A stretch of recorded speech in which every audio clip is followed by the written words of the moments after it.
Federal government plans to implement a cashless tolling system on the Abuja-Keffi expressway and Keffi-Akwanga-Makurdi road. This initiative was announced by the Minister of Works, David Umahi, as part of efforts to improve road infrastructure under the Highway Development and Management Initiative.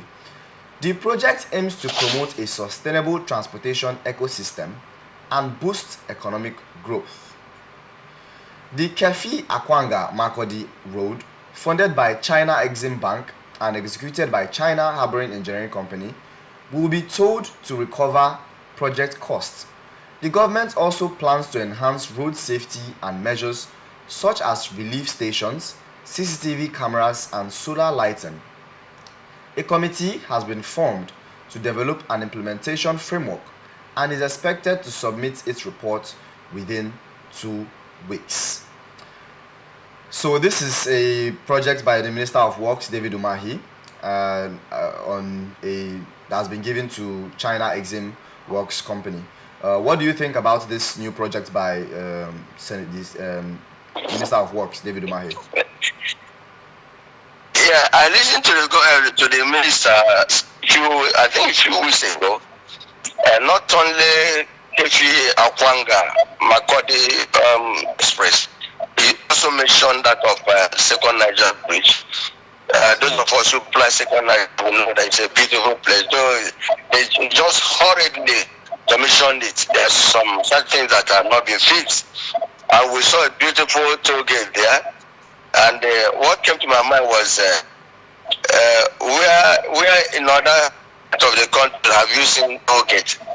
Toll gate is a good development, but remember, we are using it until Abasinjo came on board, dismounted it, described it as a way of people feeding themselves, smiling to the banks.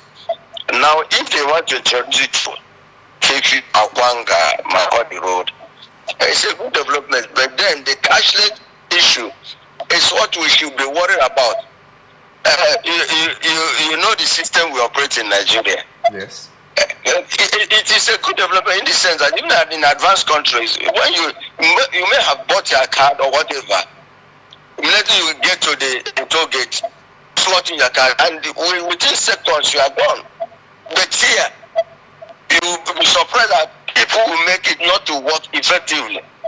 Yes, the roads were financed by a Chinese company, and it's a counterpart fund. The federal government is paying only 15%, while the Chinese company is paying 85%. They must recoup their money invested.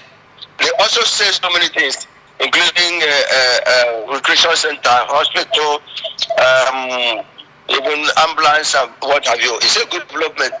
But then, who manned it? I remember, look, those of us who travel, we a lot. Nigeria will also find a way to defraud that system, to make it non functioning. But for me, if you ask my personal opinion, it's a good development.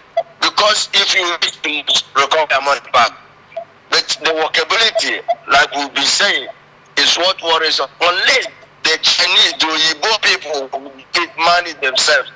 If you leave it for Nigerians who are already corrupt-minded people, it may not work. They will run away. But to me, these are things that brings development to the nation. If a company comes, of course, you know that Nigerians have been mortgaged to China. Everything now being done in Nigeria is done by China. So they have invested a lot of money, about $400 something million. They have to recover their money. And if it's me, the best way to go is the cashless system. And who will do it? Let them now manage themselves to recover their money. Otherwise, if you bring in Nigerians who are corrupt in nature, they may not succeed. To me, it's a good development. To me, it will give room for further development. And people having buildings along those roads, it will not be, it will not sell. They have interest on that. But while we are talking about, what about the security? I also remember they mentioned police post. They mentioned even 2 vehicles going there. My issue is it. Are we not having patrol vehicles, security people patrolling on the highway? Still we have insecurity. Still we have a kidnapping along major roads. So they should work on the security, work on the people, the amount of people to be engaged. The cashless system is okay. Are we conversant with cashless policy in Nigeria? Are we conversant with it? You go to the bank. Bank cannot hardly pay you now. The ATMs are not working. The banks, you cannot make a transfer. For the past 2 weeks now, some, I don't want to mention the bank. Some of about 2 or 3 banks are struggling to pay their their customers. Yeah. To make a transfer in the banks. So they must make sure our technology is in place before seeing that. Otherwise, it's a good development. Okay, thank you so much for your 10 cents there.